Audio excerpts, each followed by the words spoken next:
ꯑꯩꯈꯣꯏ ꯈꯠꯅꯗꯅ ꯃꯩꯇꯩ ꯄꯥꯡꯒꯜ ꯃꯩꯇꯩ ꯆꯞ ꯃꯥꯟꯅꯕ ꯁꯦꯝ ꯕ꯭ꯂꯗꯅꯤ ꯃꯁꯤ ꯁꯦꯝ ꯀ꯭ꯂꯥꯟꯅꯤ ꯍꯥꯏꯖꯅꯤꯡꯉꯤ ꯃꯩꯇꯩ ꯍꯥꯏꯔꯛꯄꯗ ꯑꯗꯨꯝ ꯃꯩꯇꯩ ꯄꯥꯡꯒꯜꯁꯨ ꯑꯗꯨꯝ ꯌꯥꯎꯔꯕꯅꯤ ꯑꯗꯨꯅ ꯃꯁꯤ ꯑꯩꯈꯣꯏ history makes men wise Francis bacon ꯍꯥꯏꯕ ꯑꯦꯁꯦꯏꯁꯠ ꯑꯩꯈꯣꯏ ꯄꯔꯤꯈꯥ ꯑꯉꯥꯡꯒꯤ ꯄꯔꯤꯈꯥꯗ ꯑꯦꯁꯦꯅ ꯍꯪꯉꯤꯕꯗꯣ ꯃꯁꯤ ꯄ꯭ꯔꯤꯊꯤꯕꯤꯒꯤ ꯑꯣꯏꯅ ꯈ꯭ꯋꯥꯏꯗꯒꯤ ꯏꯍꯥꯟ ꯍꯥꯟꯅ ꯏꯕꯗꯤ ꯐ꯭ꯔꯥꯟꯁ ꯂꯣꯟꯅꯤ ꯃꯣꯟꯇꯦ ꯍꯥꯏꯅ ꯀꯧꯏ ꯑꯗꯨꯒ ꯃꯣꯟꯇꯦꯗꯒꯤ ꯀꯣꯄꯤꯗꯨ ꯀꯅꯥꯅ ꯐ꯭ꯔꯥꯟꯁꯀꯤ ꯑꯦꯁꯦꯒꯤ ꯐꯥꯗꯔ ꯐ꯭ꯔꯦꯟꯁꯤꯁ ꯕꯦꯀꯟ ꯃꯥꯅ ꯍꯥꯏ history makes men wise Wari puaram nainaraga mi singi history repeats itself इतिहास नहीं नर अमुक हल्कनी मसी करलेल न हाय सुमाय तोदन स्कॉलर सिंह हायरम बसे ईश्वर की वान ईश्वर जाते लेते कोई मी मरता तुम यार कोई मी मरता तुम मी होने लांगन तोड़ करते बने अदो कोई लॉर्ड कृष्णा मयाम जीसस क्राइस्ट हजरत मोहम्मद लोय मी ngata ni aduga lairik sida कोई ईश्वर की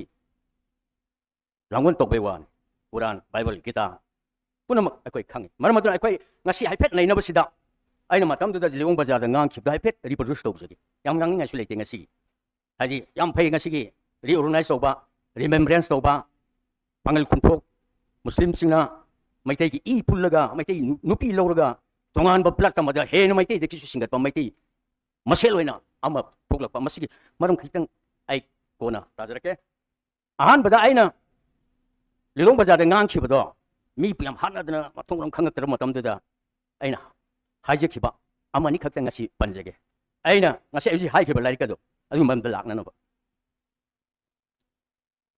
ana aikoi asma la se ether se art se malem se masa khangba madar adu di sibu khanggar bai khoi khatna roya no khwaidagi qualified most qualified man in this world kananu haidi khwaidagi aran ba tawdaba samaj gi khwaidagi kana ba tawba jati khudima puisili naw ni khanba mi do khwaidagi qualified man ai haining मरमदो अखोई पुनमक ngasiदी काने द वखलोन नेगल the past नेगल future think for the good present trend हौगी बक तोक तुंग दिला क खलुनो प्रेजेंट ट्रेंड जे फरलो है ngasi की समाज करगी because these three trends are reflected to this present modern अखोई होदि तौरि से ngasi कुकी ग खोगा माइते ग लान तौरि asi मामागी मतुंग ge reflect तौरि नि हाय मरमदुना अखोई असुम खनबा मी ओइदनबा मैतै पांगल मैतै कुकी मैतै नगा मैतै खनदनब कई तौनी है अखोइना अखोइगी ई से अखोइगी ब्लड से मसक खंगबा म चंगी कमदौना खंगनी मसे आई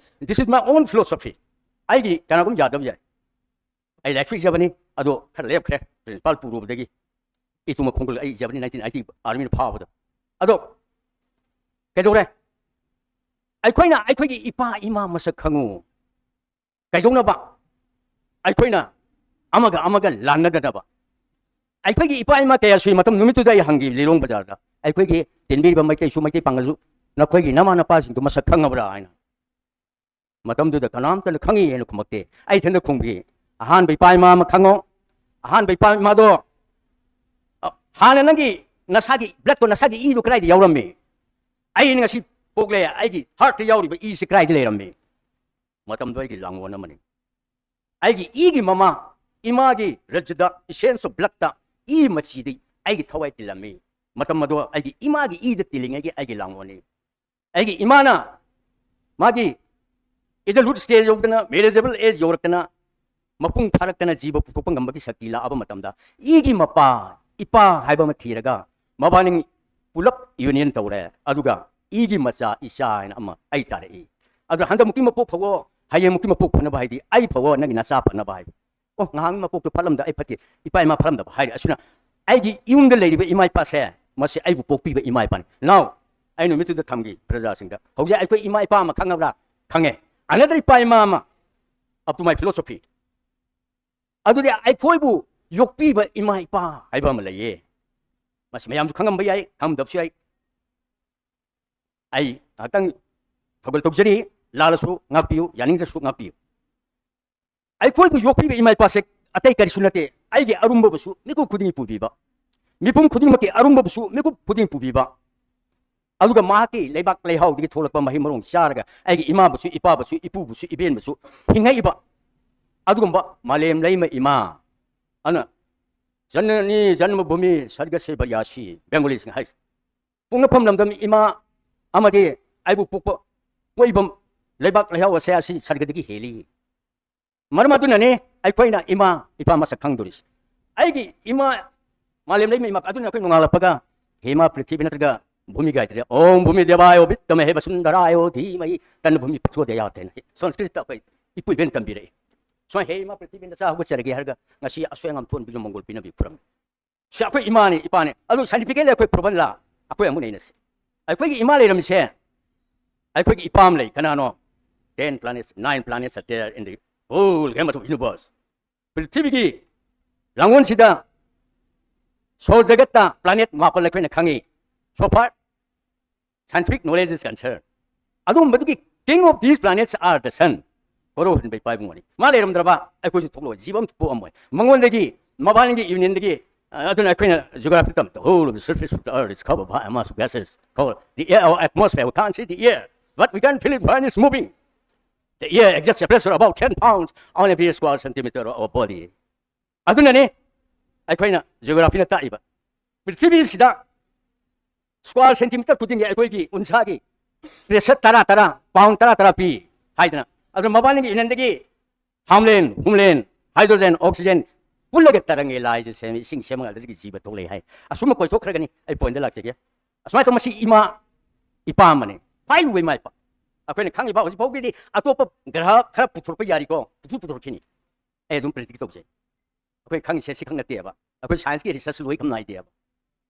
Aduna, Masa another in my pani, another in my palm, Nanao had getting a side Panjagiba. Lie lick. Sword is a come lumber, lie lick it. There's a good book, is like blood top is author. Apaba, like the Iba Midri Punsiki Ini. Like Iramoy.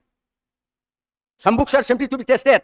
Like Karamadi, some of them, Mamma, mumming to the power. A few are to be shoot. Karam is so good side. And a very few are to be shoot and digested. Like Karam Kanjalaba is for all of like. I don't know, shoot and digest Nagi E all law. I don't know, Kata the Iranungi brain the Iroi. Matamda, you will become a genius.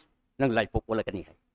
So my tokena, I quit Imai Pakanama Kange, another Imai Pama, I quit lie lit into the Haga, Gita Hariba, Muslim that Quran Hariba, Christians in the Bible Hariba. I say I quit Singan be Imai Pakawi. I was singing be Imai Passe.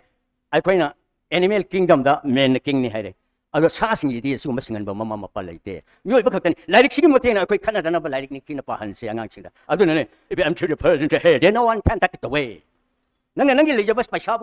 If you empty it, then the Hangalabadi, your purse, and Shango went to your head, then you cook the Tadarabadi. No one can take it away. And after no one did let them to Huran Hingam. I don't like Haoreibi. That's erudition scholars are respected for the language of the war. However, President and the ship of the state is respected only to their concern. I don't know, like Hensi and Angchim, like Hekanda, Mikanaro, like Mikanasicino. Franklin High, you get people without religion, then you make them clever, the will.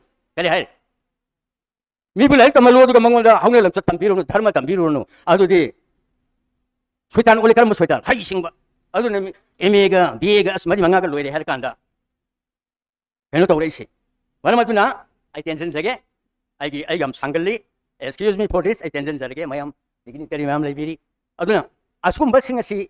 I quit Angang in the like a Mansia Duga. Nashigi, Asumba, Daria Suba, Meitei Pangal, Khunthok, Ningsing.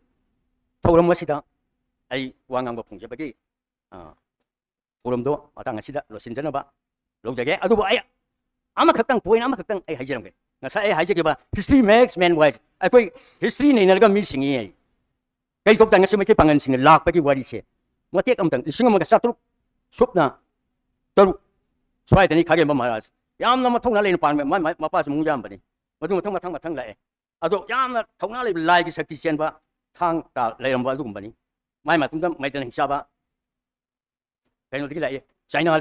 Matang China. I quake can you Ahanba Manipurgi Assembly session that Mangal Buddhist under Sierra Loga Patu. Read the political history of Manipur. She had her dominant over a white area extending as far as the southern was part of China. Yamuma Haoreibi. Ahanba Assembly session Arke. Purupatana, same work, Matamda, Madi Pamtare, Malsto Kibegi, Pamtavan, Soman Patu. Read the political history of Manipur. She had her dominant over a wide area extended as far as southern was part of China to the north.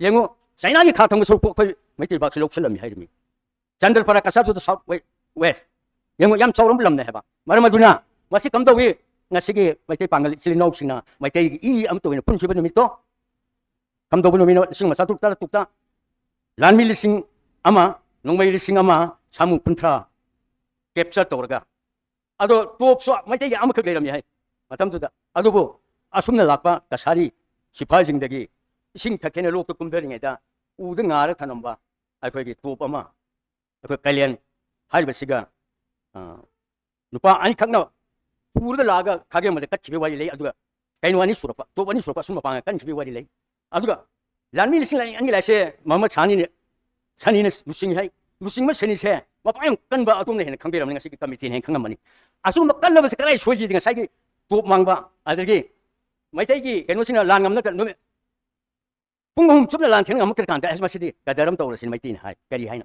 masidi loksina phasik flan tawra sina akoi santhi tongna sena dhananjoi ko bani pa ma yamna mayang un khangba manang anta sani gi wari sana suaina santhi tongna se yanare sanga se sangchang ama sai hai sangchang du da sangaga santhi tongna wari saje habada sai sani gi kangbu se lai bisilino sing moya khanda hodre hai adu akoi nongmei gi mapan thamasi phuju khulai mapan tham sangaga yanana tawbada Meitei di sari haibani na muna kangge haibani na magi akoi gi chingchom bana akoi sani lamba pai hai lenggo naraga mungna do mananga maga mai Manipurda ngasigi Meitei Pangal sinau che thamhi Meitei pipi khi amadi pirba asuma ba Meitei Pangal singa se ngasidi Meitei ichel ngasidi hena support ba music oira kani haibana hai kage amna mai lari la tutte ngasi ene Meitei baktam Meitei pipi thamiba musulman Meitei Pangal singse masina matamda Meitei na phine nasina no Khtnadna Dharma mangdana nayu thakchandra menman tarta matamda ngasi ene thamiba Meitei Pangal singdagi tamauko hai maram adra akoi Meitei na su tamba yari ba